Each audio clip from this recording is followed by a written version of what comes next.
I'm trying though. We're live. Well, are we live? Yeah, kind Trying of. to pay attention in this economy? Trying. Yeah.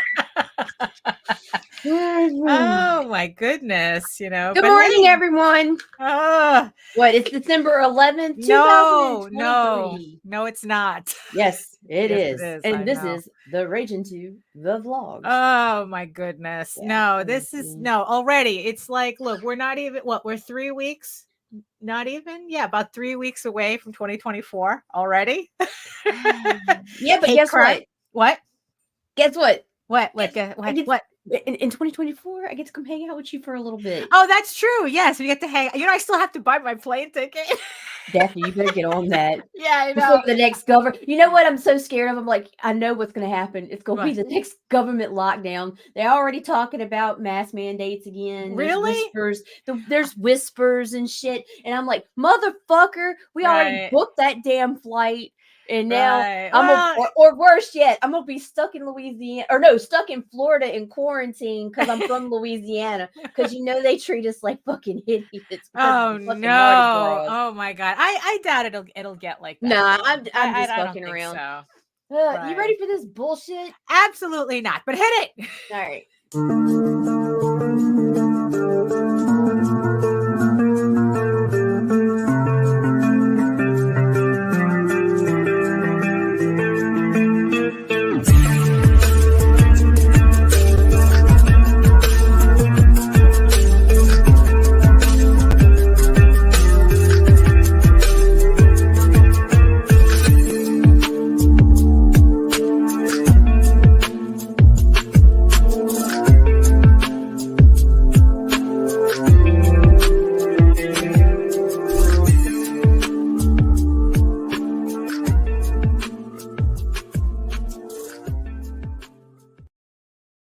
Woo! All right, let me get back over to that brand folder. Right. Oh, very nice. Oh, there we are. Good morning, Daphne. Good morning, Nita. Oh my goodness. What a weekend. Oh my goodness, what a weekend. I was busy as hell, man. Oh yeah. I think this was one of my busiest weekends ever. But before we get into that, who's joining us in the chat today? So far we got Efrain and Joseph. Hello. Good morning. Good morning. Good Hello, morning. Frank and Joseph. Hello. And yes, I see you, my beautiful eyeball people watching us from regions beyond. If you are following us from Facebook, if you're following us on Twitter, come on over to YouTube, join the sexy people in the chat. Help keep us company. And I see LinkedIn gave up the ghost. Yeah, I'm kicking them out. It was no. like it seems okay for creatives Right. as far as like sharing a Kickstarter one time during campaign or whatever. Oh, But okay. as far as streaming to it, we weren't getting Right. traction over there, and it was just a waste of time. Right. Okay. So there you go. So goodbye, LinkedIn. We'll see you later. Right. But if you're following us on Facebook, they do have a tendency to kind of like act up a bit. And Twitter doesn't even allow us to see your comments. So, like I said, come on over to YouTube. If you want to join in whatever ridiculous conversation we're having today, YouTube. Twitter. Yeah, YouTube is is the best. Where it's at. Yeah, it's where it's at. And while you're here on YouTube, make sure you like, share, subscribe, and hit the notification bell so you get notified whenever any of our shows go live. So yeah, so I guess you know what, let's just get this started. So hello everyone. My name is Daphne Lage, and I'm a cartoonist, illustrator, and comic book artist from New York. I have been self-publishing comics since 1992, and you know what that means. Are you not entertained? Are you not entertained? Is this not why you are here?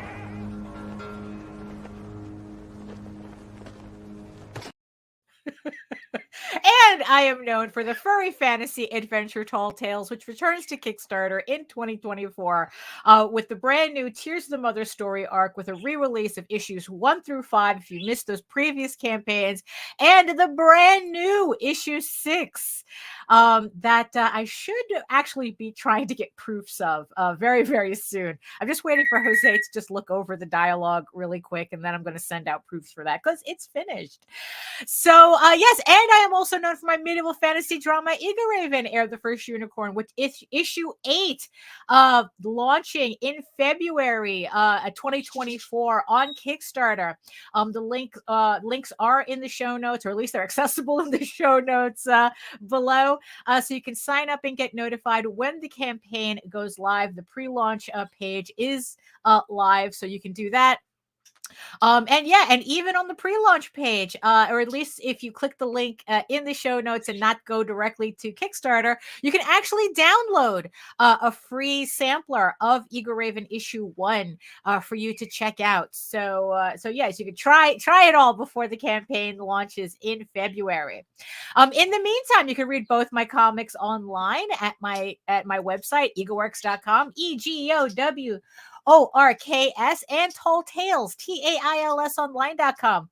And you can check out all my videos on how I make my comics here on YouTube at Daphne Lage Art, which also simulcasts through the Indie Comics Network. So like I said, like, share, subscribe, and hit that notification bell. And to tell you more about it, here's Nita. Hello, good morning. My name is Nita, and I have the Indie Comics Network on YouTube. It's on my Google account, and we talk about indie comics and stuff a bunch of times a week.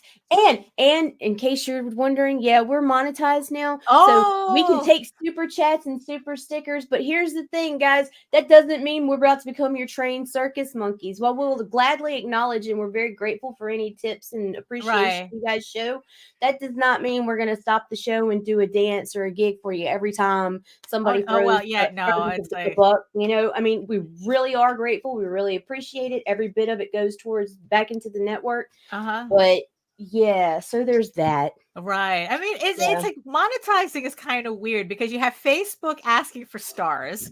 You have YouTube asking for stickers. Right. You know, it's like all these weird little things. Yeah. But you know what? It's kind of cool now to see, like, it's going to start paying for itself.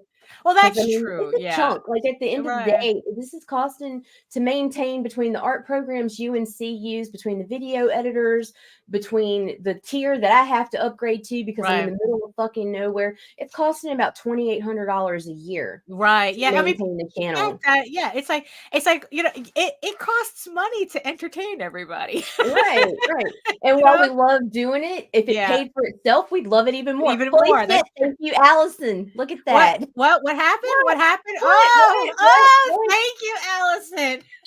Allison took our virginity, Daphne. Right. She can have it. Thank you, Allison. Thank you. Oh, also, you ever notice that super chat that the super chats are always like weird numbers, like $1.99? It's like going to like Dollarama or the dollar store. Take their chunk out the top. So they got to, you know. Yeah, so it's always odd numbers. Like we're on sale. No return. No exchanges. No returns. Holy shit. Oh my god! But thank you so much. No, thank you. Yeah, right. So, baby's first super chat sticker. So it's nice. It's cute. Meredith would be proud. That's true. Yeah, Meredith would be. Yeah. So you know what? This pouring one out for the homie. Yes, it's like she would have enjoyed seeing our first super chat sticker. Right.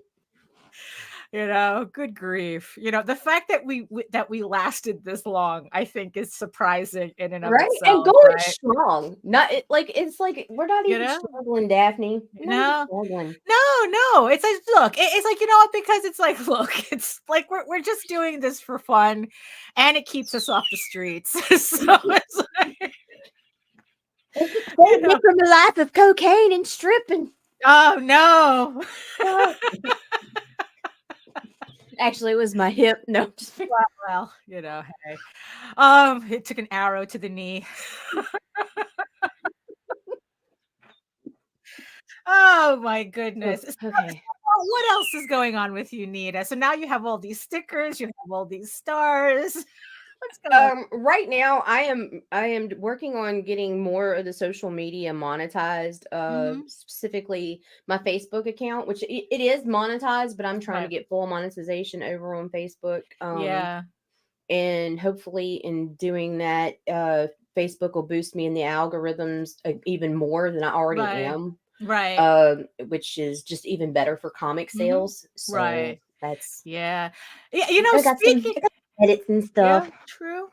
That's true. Oh, by the way, did that file that I send you work? Like, or Okay, so yes, it works, but the problem is I still could not read it on my phone. really? Because I thought I was using a larger font No, on too that. damn, I'm old, man. Right. I'm Yeah. fucking. I mean, I can read it on my phone, but I have to like I have to enlarge it so much that I'm like crawling through Oh, the sentences. damn. No, Like, no, no, no. Yeah, yeah. So yeah, I'm sending, it's yeah. pain So in I the have an ass. extra tab. So I'm going to send you the extra tablet today. I'm just going to slap a UPS label and call it a day on that. Because I tried Um, reading on here, and I did get a little bit further, right, but the fucking desktop is a pain in the ass to sit here and read it. right. Oh, that's, And I yeah. No, it's like I it's, spend yeah. enough time in here. If I'm just reading a book, I want to be in the bed or on the couch or something. Right. Which is weird because, because it's like we edit on the computer all Well, day, yeah, I It's know, like, and maybe that's what it is. Maybe because it just feels like more work, well, maybe. Yeah, because you technically that's know? what it is. But it's not. It's you know, yours. So you to me, know. it's that shit's never been like I've never been like, "Oh my god, she wants me to look at Ego Raven again." Again, Like, no, yeah. it's never been like I don't get that dread or Doesn't that anything. bitch talk about anything else? Oh my No. god. No.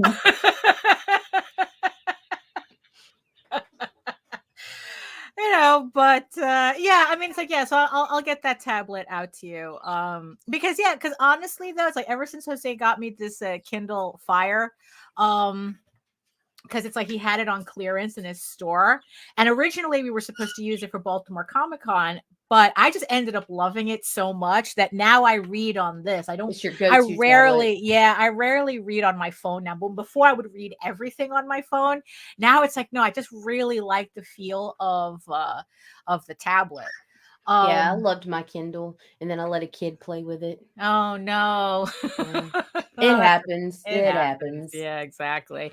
No, but yeah, so literally right before we went live, right? Right before we went live.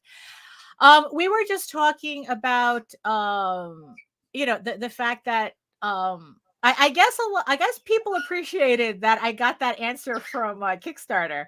Right, What right. happened if you missed our last show? On Jose's request, actually no, on Jose just asked me, why don't you just, if you're thinking about this, why don't you just ask Kickstarter if it's true? Because I was having a problem with my algorithm, and and instead of bitching about it, Jose just said, why don't you just ask them? It's like, you can do that. So I actually asked Kickstarter, and they told me how to adjust my algorithm, how I can make changes to it.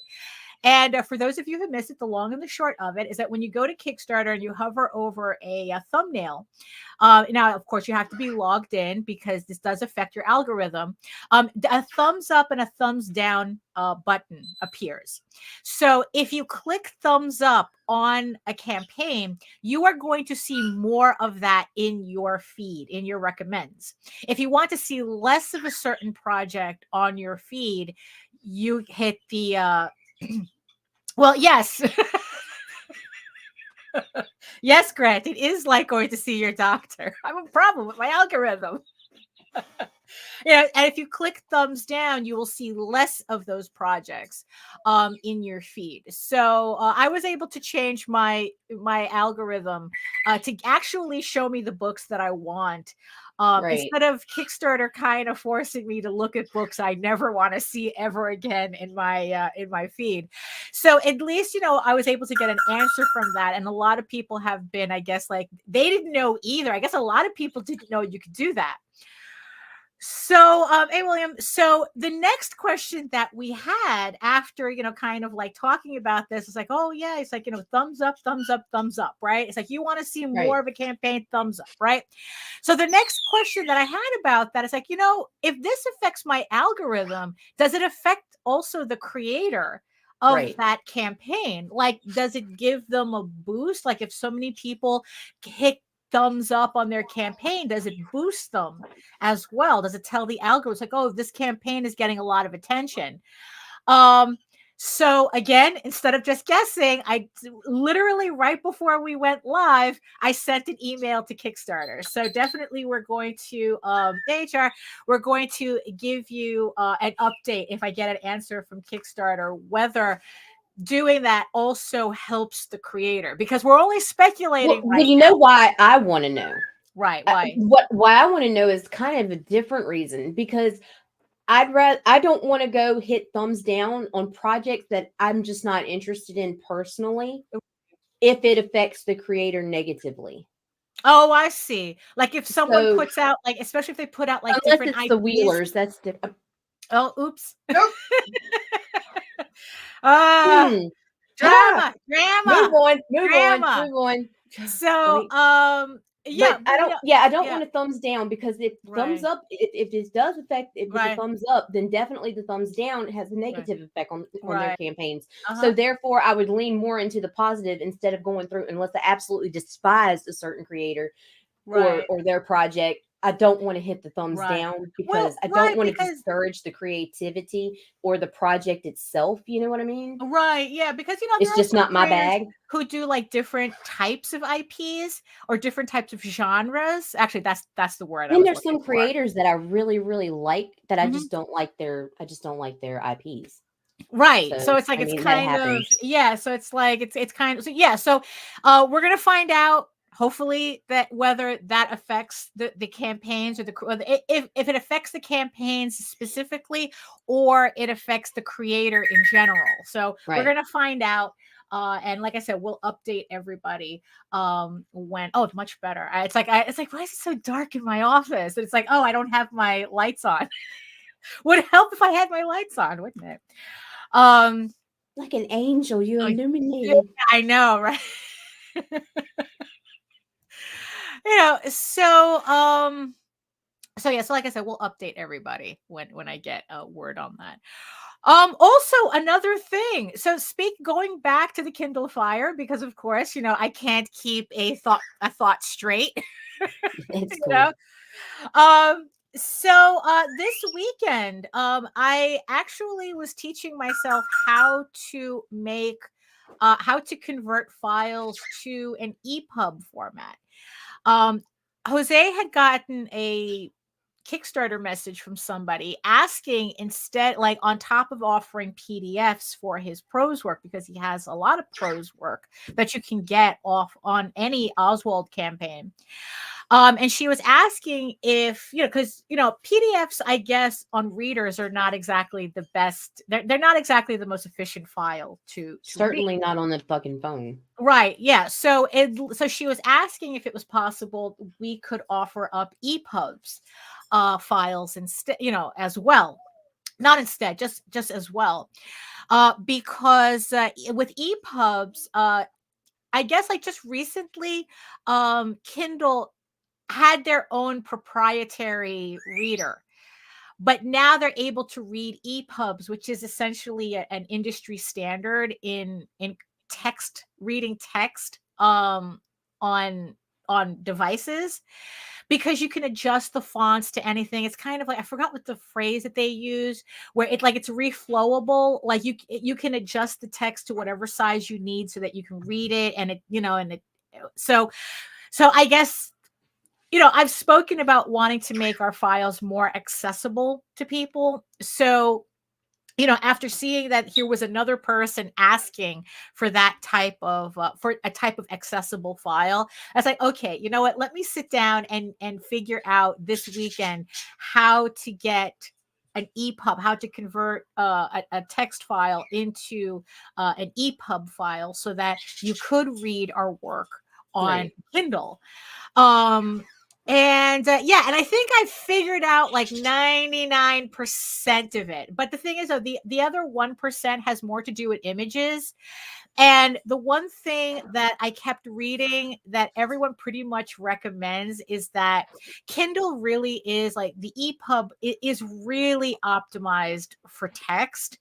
So if you don't need to have images in your file, don't, because they never load up correctly. And because it's going over like different formats, there's different types of, like, the EPUB gets converted into all these different other types of formats, depending, I guess, what kind of reader you're using. So there is no standard. Like, there's a standard for text, but not for images. So they say that it's just too messy. And it's like, look, just accept that your best bet is to not have images in an EPUB file. So, so it's like, so what we're going to do is that I've already told Jose, give me an Oswald story that I can do like a first cut, kind of like be the first one for me to convert into EPUB.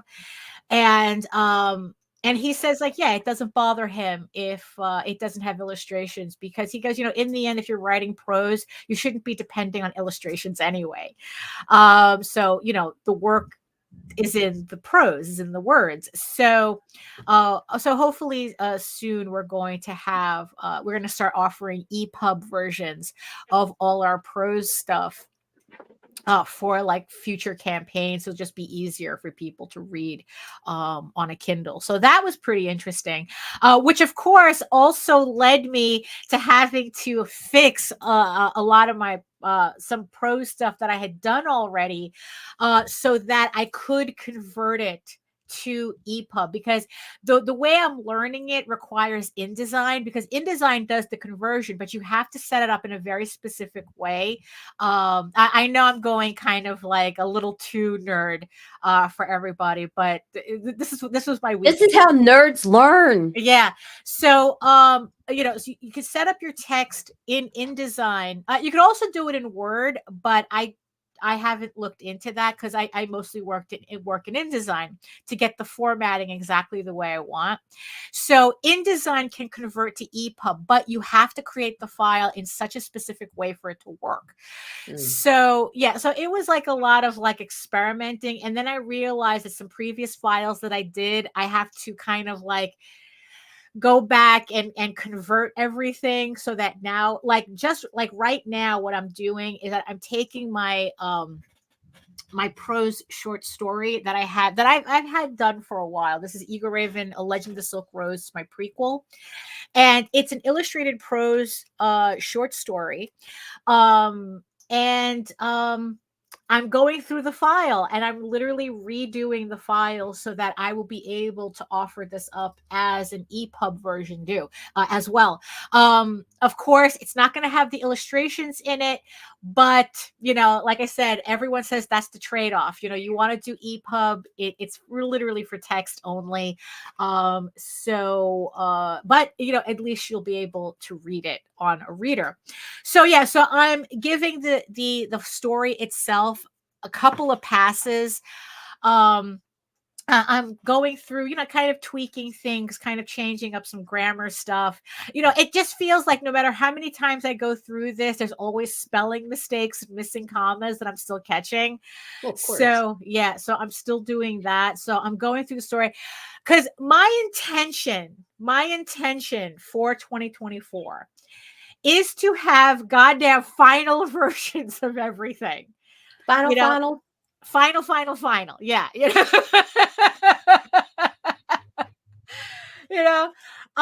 So I want to have final versions of everything, because it's like, as I start changing formats, I really don't want to go through editing again.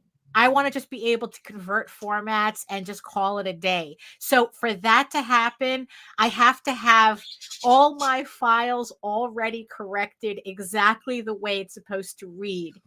And that's what I'm doing so far.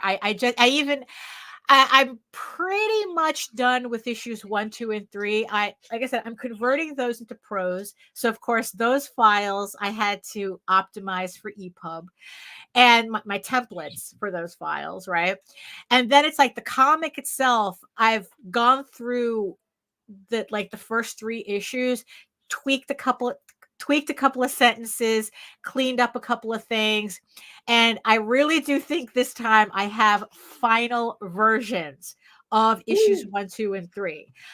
Because the idea is that when I reprint the trades again, it's like final versions. I'm tired of catching mistakes. I'm tired every time I open up a page. It's like, come on, So also right now I am currently doing the prose of issue 4. I'm doing the prose conversion to issue 4. That's the issue that I'm going to be fixing up next. And then once I have issues 1 through 4 done, it means that I can do a brand new file for the trade paperback. And then just continue doing that for the, just continue doing that for the rest of the series. And again, it's like, so I can offer up EPUBs as an alternative to PDFs for at least the prose work. Because again, it's like, I don't think, I've loaded up comic book PDFs onto the Kindle and it seems okay. I have no problem reading on it. Yeah, so technically you could still read like the comic book on your Kindle because it'll read PDFs, but for the prose stuff, it's a lot better to have the EPUB files. So I guess in the end, it's like, just because people prefer one or the other, you'll be able to have all the files for your, for your digital reading pleasure. So it was just like, dirty. What happened? Oh yeah, I know. Yeah. Because so it was a really, really busy weekend because it's like, I was just crash coursing in this. I figured, let me just finally figure this out. And it just really just made me think about just like as indie creators, just really how much we do by ourselves. I mean, sure, could I have paid somebody to do this for me? Yeah, it's like, I think like the average, the going rate for somebody to convert a book to EPUB is like $50 or something. But it's like, with all the books that I have, it's like, it'd be cheaper and easier for me to learn it myself. Right. Because at least that way I have control over the files. So that's what I did, and that's kind of the funny thing too. When people come in to comics, and I always find it strange when they outsource everything. I don't find it strange. I'm just like, lucky you. Look at you being loaded enough to go. Well, yeah, well, that's true. Because it's like, God knows that requires money to do it, right? Right. Like, I can understand outsourcing an artist. You can't, if you don't draw, you have to outsource an artist. That's just what it is, right? But then it's like, you have the people who outsource both the writing and the artwork, and it's like, okay, but it's like, I guess depending on what your position is, you're more of a manager than a creator. No, not necessarily. There are people that I know specifically who have created an IP and a story, and they have highlights and everything, but they have other projects they're working on. Like one of them is an artist, and he has a horror series that he's got other people writing. Right. But I mean, he still created the characters. He still had the outline of how he wanted things to go. Right. Okay. He just didn't have the time because his money comes from his art. So he had to keep on moving, taking care of covers and whatnot, Okay. Oh yeah, that makes sense. Reasons. Right. That's true. I mean, it's like, I guess if you still, if you still technically have to supply an outline, it's like, look, this is how I want the story to go. I'm paying you to fill in the gaps. Right. Yeah, I guess. Yeah, that makes sense. But there are those ideas, guys. Hey, I thought about this. Make it happen. Right. Yeah. I think those are the guys I'm thinking a little too much about. So yeah, those are the guys I don't understand. But but the thing is though, that there's so much other things that technically we can learn ourselves. We can teach ourselves to do. It's like I've, like the way I learned how to do lettering, or I am still learning how to do lettering. It's like doing the coloring, doing, the inking, doing, well, I mean, especially the coloring, it's like, but the thing is though, like lettering just seems to be, for me, the easiest thing most people can teach themselves how to do. Right. There's a book for it. Yeah, exactly. There's a book for it. Nate Pecos, The Essential Guide to Comic Book Lettering, I think is, it's like, I have it right here, but I don't feel like raising my hand to I get have it it. in the actual workspace. Right. Yeah. You know, and I know that I save a lot of money and time by lettering myself. Because I letter myself, now I can go back to the files and make corrections as I need, you know, Right. instead of like have to going back and forth with a letterer, so that I know that saves me money. And you know, like I said, and with the EPUB, it's like, oh, you know, yeah, I could do this myself, you know, and figure it out. And it's like, and yeah, and it's like, it's a little bit of a hurdle, but like once I understood what I had to do, then it's like, okay, now it makes sense. Now I have my template set up. So now it's like I could just drop in text, do what I need to do, and it takes me a fraction of the time of what I had to do before. So spending this weekend, even it was time well spent, because it'll definitely save me more time in the long run. It's kind of like audiobooks, you know, where it's like, I was told that, you know, like audiobooks can cost like $5,000 to do, you know, just to start. You know, unless, I mean, you can find less expensive, you know, but still though, you're spending you're still spending a pretty penny on getting an audiobook. So yeah, I'm going to do it myself, you know, but the thing is though, it's like I had to kind of practice and learn that doing an audiobook is not just like doing this, where you're just babbling into into a microphone and calling it a day. It's like, no, there's a certain way you have to slow down your speech, you have to speak, you have to actually enunciate words, which is really funny because it's like sometimes I could hear my Queen's accent getting in the way. So you know, so that's kind of funny, you know. So that's kind of funny. You know, like reading my stuff, and then all of a sudden it's like a word comes out. It's like, no, that's no, it's a fantasy world. No one's from Brooklyn. You know, it's like, you know. So we're in a catacomb, not a subway. Yeah, exactly. So yeah, so that's kind of funny. But the thing is, that requires like me kind of like learning a different skill set just to be able to record audio.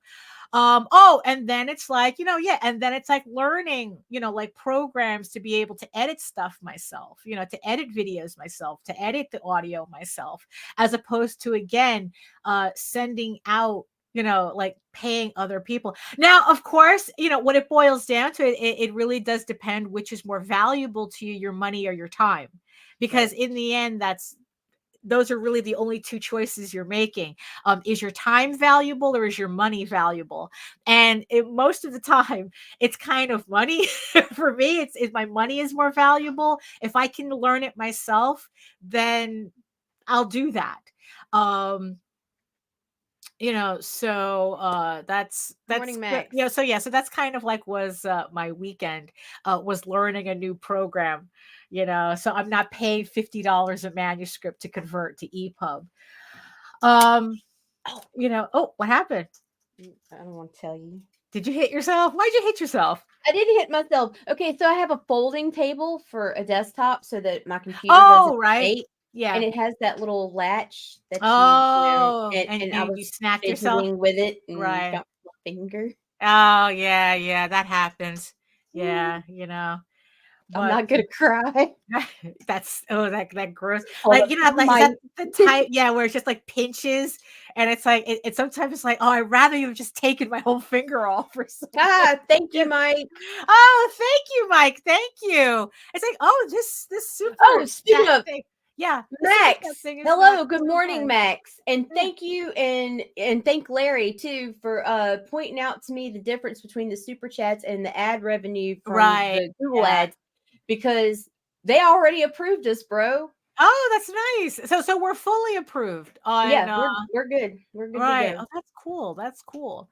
You know, and also the thing is though, and also what surprises me is that usually you have to reach 1,000 subsubscribers to get all that stuff, and we didn't have and to. For ads, you do. For ads, right. you do. For you still do. Yeah. Okay. But I was worried. My thing is we do a lot of programs where we pull other people's shorts. We use music or Right. whatever to promote and show Right.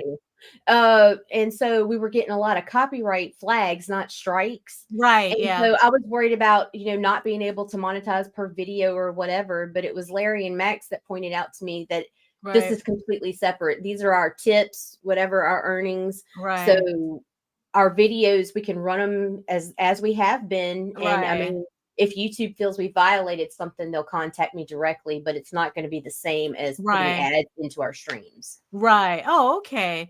And also it's like, sometimes, you're a And I little was worried. sweating because we got a couple questionable videos. And I was like, if we're going to do this, I'm not going to delete anything. Right. Yeah. Yeah. That's And I true. know when they come in for the audit, one of the first things they do is they select your highest ranked video with the most likes and most Right. watch hours. And that's one of them. And it was like, ooh, that was a very risque House of Bob episode. So, Oh, yeah. Well, that's not a but problem anymore. no, it's on here. It's still on here. They went to it. It was part of the audit. It had to have been. It was our biggest Really? video.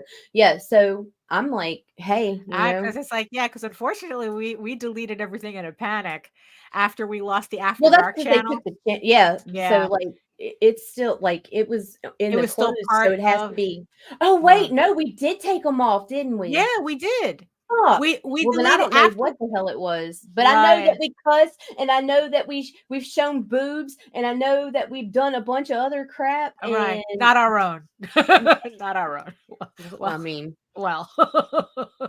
there was Yeah. that one time I accidentally, but Well, yeah. hey. And it it's had- edited off now, so nobody go back and look. It's gone. Right. It's Right. gone. But I don't know. I just felt we needed to clarify that. that only saves you, Daphne. But yeah, so Comics. yes, comics. Comics. Yes. Yeah, but yeah, we don't know what our highest video without House of Bob is. I don't anymore. Just out of curiosity. I mean, it's like you don't have to do that now, but I'm gonna fuck around while you talk. yeah. Okay. So, also another thing that also because of course, I can't do just one thing at a time. I completed the layouts and pencils to Eager Raven issue 9 last night. So this is a complete issue that I finished. Yeah, this is so this is what it looks like when I'm starting off on a comic. So completely pencil / laid out in Clip Studio Paint. And and it's like I'm just really chuffed that this is done, that issue 9 is done. And what I'm thinking of doing is just continuing with penciling issues 10, 11, and 12 so that I can have a complete layout for volume 3. I keep wanting to say volume 2. It's like, no, this is for volume 3. So that I can have that done and then spend next year just like chipping away at it, like inking and coloring it. So because next year for 2024, I have all my books ready pretty much for next year. So this is technically I'm working on books for 2025. I still can't believe I'm saying that. That's weird. It is weird. It is weird. And I go, look, depending on how I feel when I hit the end of issue 12, I mean, I just might continue and just get the rest of the series penciled out and then go back and then just ink and color, because I'm also lettering it while I'm sketching it. So all my books, so all this entire book is lettered as well. So I just need to so that means I just need to plop in the pages, put in the tails, and make the final adjustments to the balloons, and that's it. So yeah, so I don't know. It's like, so I'm just going to see how I feel when I hit issue 12. But this one I was just really happy with because I was having trouble figuring out where I was going to end the issue 9. We're thinking about it. We're thinking about it, Max. We're thinking about it. It's like because it's like, honestly, Max, it's like I do regret deleting the we had to delete it, but all the episodes, but I do regret deleting the episodes you were on. I thought we had a really good time on that. It was a fun episode. And every time I see the piece that I was doing on that episode you were on, I always think of you. So I think fondly of our time together. So right? So it is. I mean, it's like we've thought about it, but there's a lot going on now. So think about it some more. Yeah, it's like, thinking about bringing back another show for us to do, right? Especially the amount of stuff that I have to do. Yeah, because like I said, it's like, so I was like, really, this issue was challenging because I originally had it ending that went someplace else that was a little further down, but I didn't like the way I felt like I was being rushed to get to that ending. So I went through my script and I was like, going, okay, where can I is there another place I can end this on? And while I was doing it, I came up with such a very specific layout for what I imagined the last page was going to be that I decided, okay, this is the last page. This is where I'm ending it. And it made it so much easier for me to finish it. If you actually want to see like a better version of the sketch, it's on my Facebook page. So, so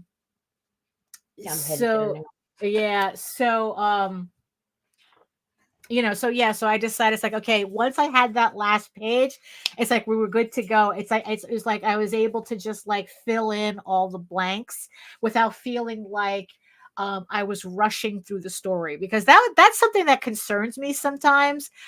Like especially now that I'm kind of like going through the issues individually, and it's like pacing is always something I'm a little concerned about. Like, are my stories moving a little too fast? Like, I want it to move, but I don't want to feel like I'm jumping ahead.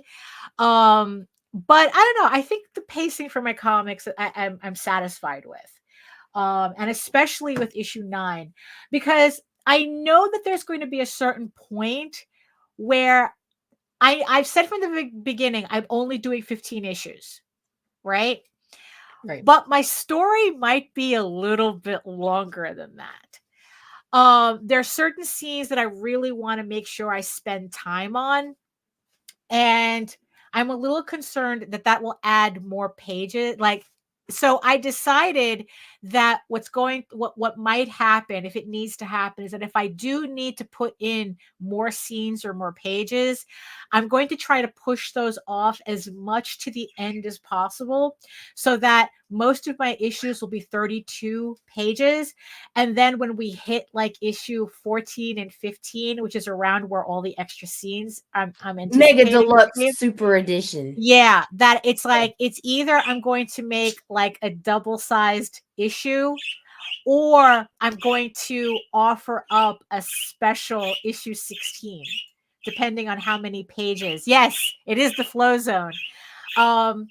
Or or offer up a special issue 16 so it's like whatever issue 15, there's going to be an issue 16 on that campaign if it's necessary. But the idea is that by the time I hit issue 15, that's it. You're going to get the entire story there. Either I have to do double-sized issues or add in an extra issue, but you get it at that. Like, there isn't going to be a campaign for issue 16.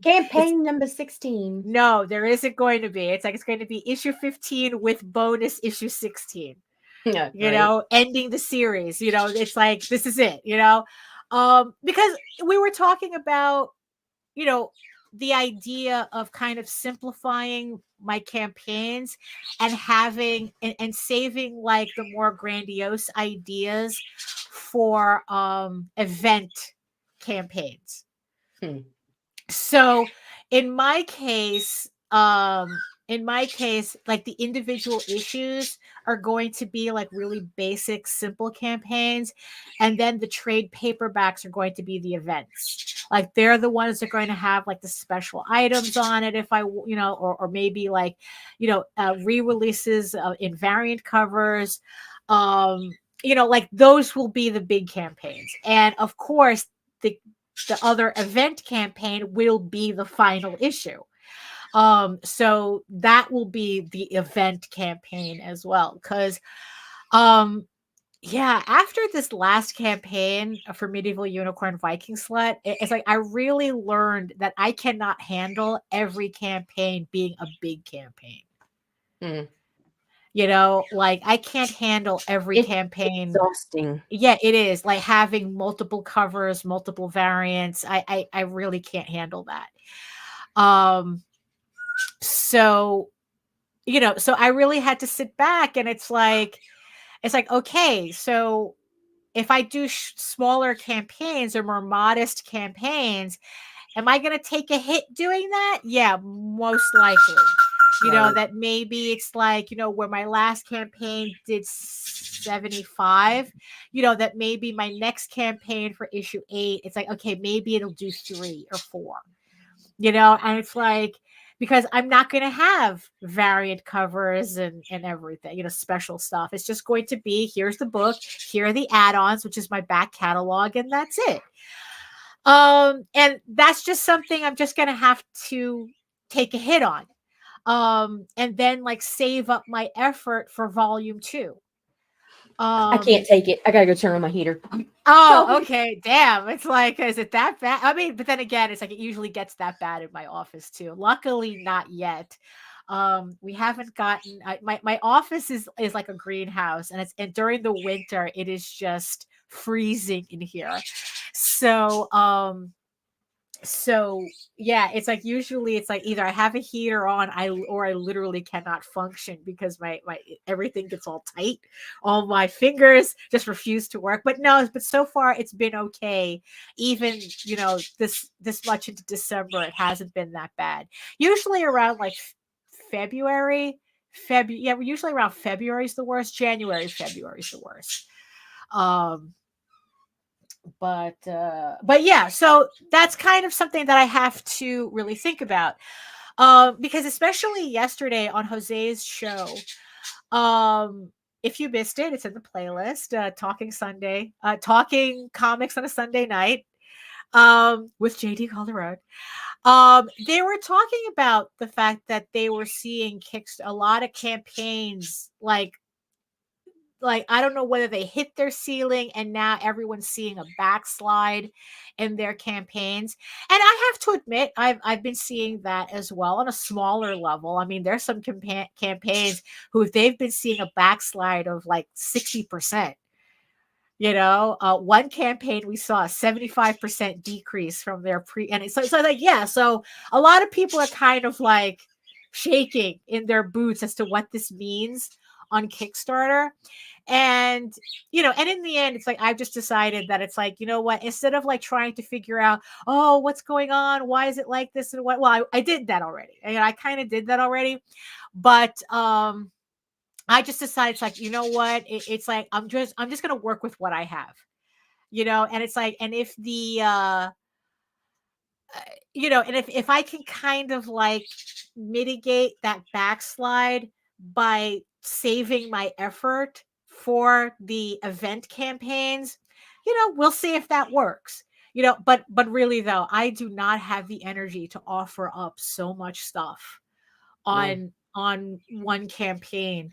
I still have to make labels and fill and get rid of the last of the books for Medieval Unicorn Viking Slut. It's like I have a whole bunch of packages here. It's like because I had to, because of all the covers, I kind of like accidentally doubled up on some orders, which took away from covers that were supposed to go to other people, and I had to reprint. And and it's like I know that this had I know I did this because I was confusing myself. So what happened is that it happened again. So I packed up the last, thought I was done, and it turned out I missed one cover.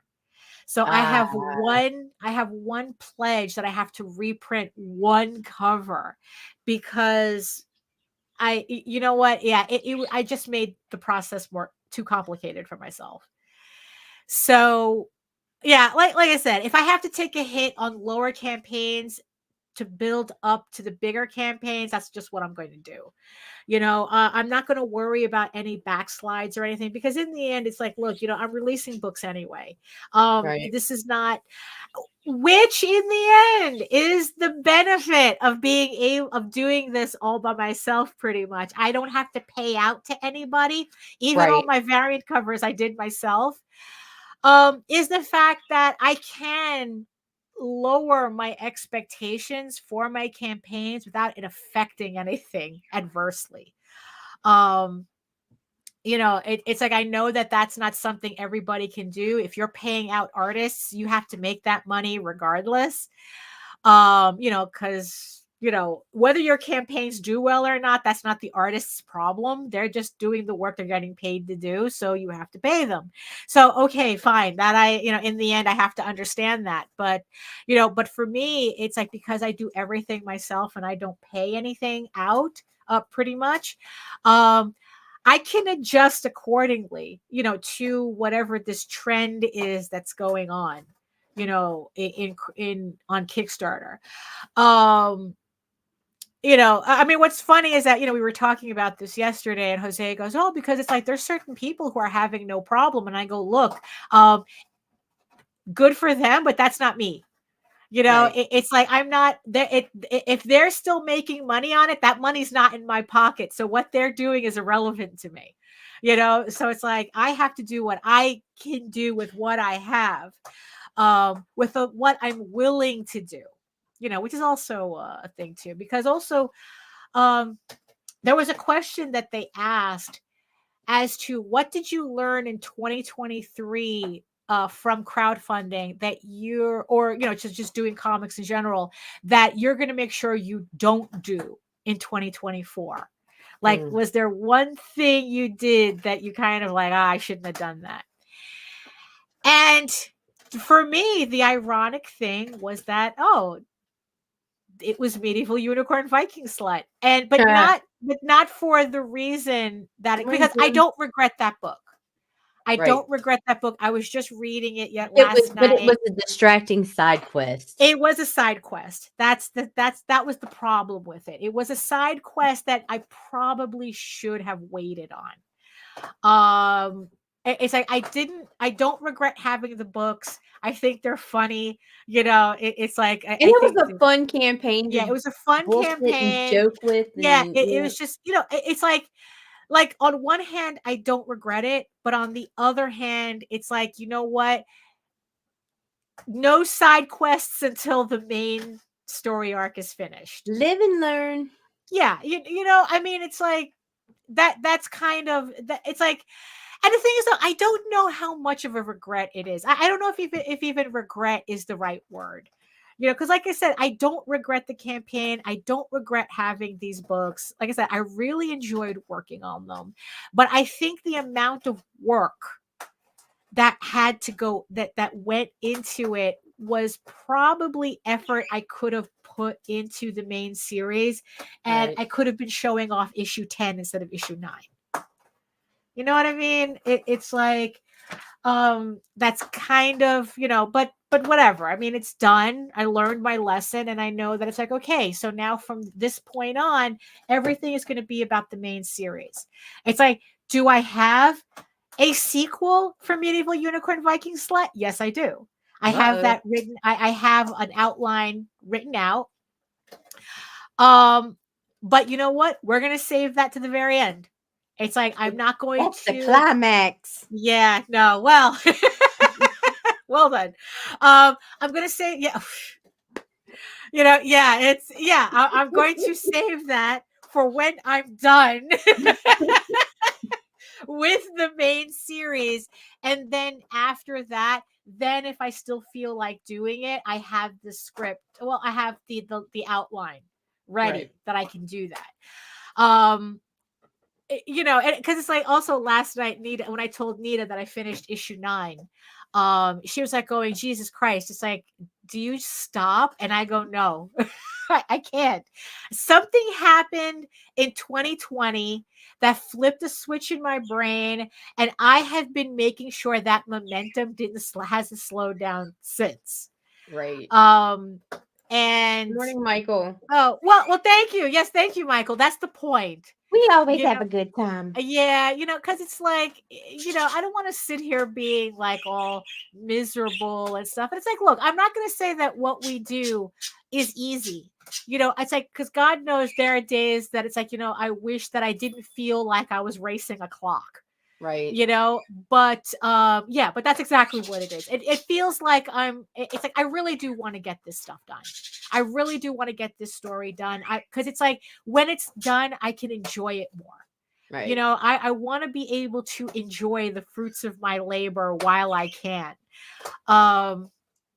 For those of you looking can't at enjoy something if you're always finding a reason to bitch about it. Fuck comics and fuck right, this yeah, guy. Did you you know, see that right. guy's shit art and this Right, shit yeah, and art it's like and you know, because it's like that's there. why I try not to get too deep into any drama, because like in the end, it's like, look, if it's not affecting me, or my work directly, I don't need to know about it. I don't need to care about it. And also for everyone looking at me like I'm retarded by saying, you know, it's like I feel like I'm racing a clock. It's like, look, let's just say I'm closer to retirement age than I am to when I graduated college. So yeah, I'm running and my hip hurts.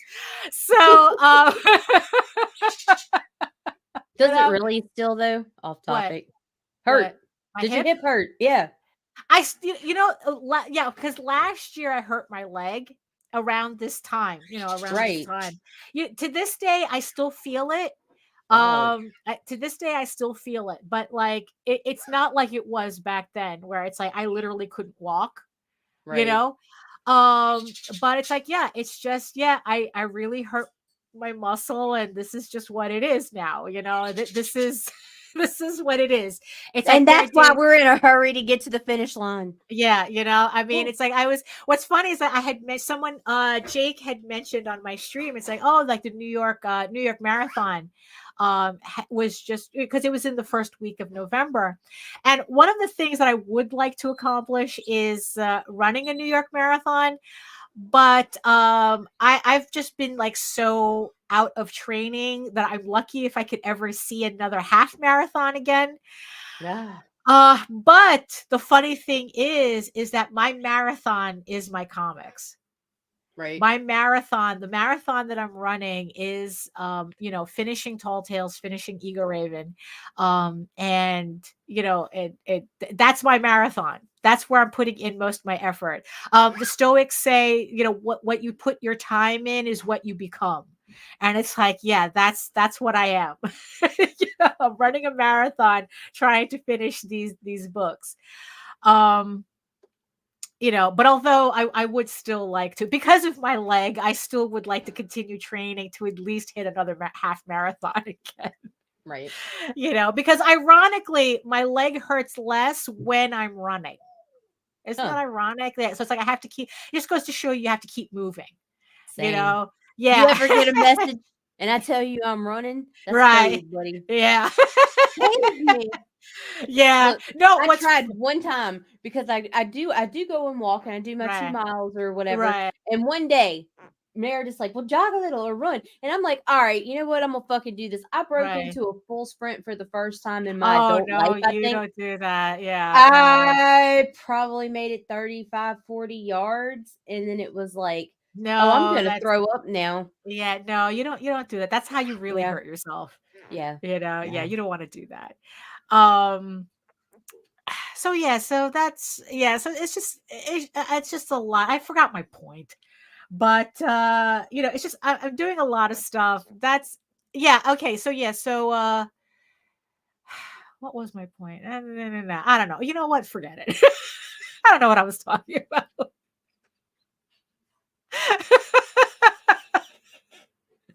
You know, I'm busy. That's the moral of the story. I'm busy. Too I busy don't for have your time. shit. I don't have, yeah, I don't have time for drama. I don't want to hear about the drama. Don't give a shit about the drama because I'm too busy. I got shit to do. And for 2024, I'm just going to be running my campaigns differently, taking the hits so that certain campaigns can benefit more from my attention. Right. And that's pretty much it. I don't know. It's like if I'm preparing, if I can be doing anything that could be confused as preparing for 2024, I guess it's that. Because like, what do I still have to do? Okay, so Eager Raven 8's done, Tall Tales 6 is done. Then it's like we go up to the Eager Raven Volume 2. Then we have the first volume of Tears of the Mother, which collects issues 1 through 4 in one volume. Then we have House of Bob, the sketchbook, the first sketchbook, which I still have to make a cover for that. I have to make a cover for, and I have to finish coloring everything and putting it together and putting in your poetry and laying it out and all that. And then it's like I have to do the cover to Tall Tales Tears of the Mother Volume 1. I have to do the cover for that. I have it laid out. I just have to actually draw it out. So I have to do that.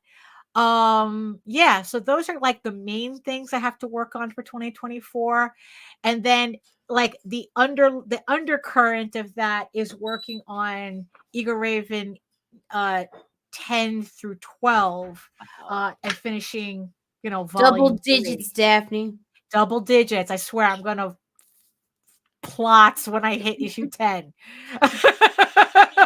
When I start that first page on issue 10, I'm just gonna like, holy shit, this is it. Double digits, people. Double digits. I mean, it's like, look, I know I showed this, right? I know I showed this, right? I mean, it's like this is all Eager Raven starting from 2020. I mean, well, January 2021 was the first campaign for issue 1. And here we are at the end of 2023. And this is my pile so far of like all the Eager Raven campaigns that, well, except for issue 8, that's February. But this, I mean, I'm bugging out. And mind you, this isn't even me grabbing all the trade paperbacks either. It's like, okay, I got this one out and then I have all the trade paperbacks. So it's like, yeah, I'm a little busy. I'm too busy for bullshit. I got time for this. Yeah, no. So it's like, so yeah. So today, my goal for today is to finish editing Legends of Silk Rose. That's this book here, so that I can put together a brand new file for it. So like I said, I can convert it to EPUB and have this ready for the next campaign. We're gonna and and then it's like, okay, at least again I can have another file put to rest. It's like, this is it, this is the last time I'm looking at it. I don't want to mess with this file anymore. From this day on, this is the file that gets printed. Thank you, Jim. Yeah, he says you should be very proud. This is an accomplishment of epic proportions. If you don't make comics, you can't appreciate what you've done. Yeah, you can't. Right. I mean, it can't appreciate what you've done. I mean, yeah, that's like I said. It's like it's a lot more fun when they're finished. So that's my goal, is to finish them so that I can really, really enjoy them. Yeah, because nothing hits. Everything enjoys being finished. Yes, I know, right? Including this show. So here we are at the top of the hour, just a little bit past the top of the hour. So Nita, do you have any? Here I am being all selfish and talking about myself, No, and cool. It's like, that's what it's for, Daphne. Well, I mean, it's like, what are your plans for 2024? What are you preparing for? Actually, I fucking at the end of 2023, I already hit my 2024 goals, and that was to monetize across social media. And now I've done that. Now my goal is to be able to make a decent income with that, to fully monetize on everything, including Facebook and YouTube. Wow. So. Yeah. So there you go. So yes, I guess we're both ahead. We're both ahead of our goals. I mean, everything that I'm working on is for pretty much 2025. right? And now it's like you got your 2024 goals done. Right. So Well, now because when we initially started, when we shifted from Region 2 to ICN, I was like, okay, I'm gonna give myself 2 years. right. And I'm already there. So Right. Yeah. Damn, it's been 2 years already? Just about, right? just about. Yeah, because it's like what we launched February 16th. In fact, I'm 6 months ahead of time. It's been a year and a half. We launched Region 2 February 16th of 2021. Right. Or no, was it 2022? 2020. Fuck, I don't even know anymore. It feels like it's been forever, and then it feels Yeah, like I it's been know. 5 minutes. Yeah, I know. You Yeah, know, it would have been 2021 when Meredith 2021. when Yeah. Meredith passed away. So Yeah. yeah, okay. Yeah. And then here it's already I've made Right. progress. I've more than like I wanted to double my following on Facebook, and I so far exceeded that I just can't even believe it myself sometimes Right. looking at these stupid ass numbers. But Jeez. it's like, and thanks to everybody who's decided to No, follow along and join us absolutely. on this crazy ass adventure. No, absolutely. It's like, and like I said, here at the top of the hour, I want to thank everybody in the chat for joining us. A lot of you are the real MVPs here who are with us from the beginning. But thank you all for joining us. If you just learned about us, and it's like, it's like, oh, you know what? I don't know what they're doing, but I enjoy it. But that's what matters, right? Like I said, we're all having fun here. We don't even know what we're doing. That's true. That's true. And thank you so much to my beautiful eyeball people watching us from regions beyond. Thank you so much for joining us as well and spending this hour with us. Like I said, when I get that answer from Kickstarter, you can be sure I will be blabbing to everybody as to what they said, because you know what? Sometimes instead, Jose is right. Sometimes instead of like just speculating, just goddamn email them. What's the big deal? Oh, didn't even know. But you know what? Yeah. So when I get an answer from that email, I'll make sure to tell everybody. So that's it for us, everybody, on this Monday. Jesus Christ. Yes, this Monday. So you know what?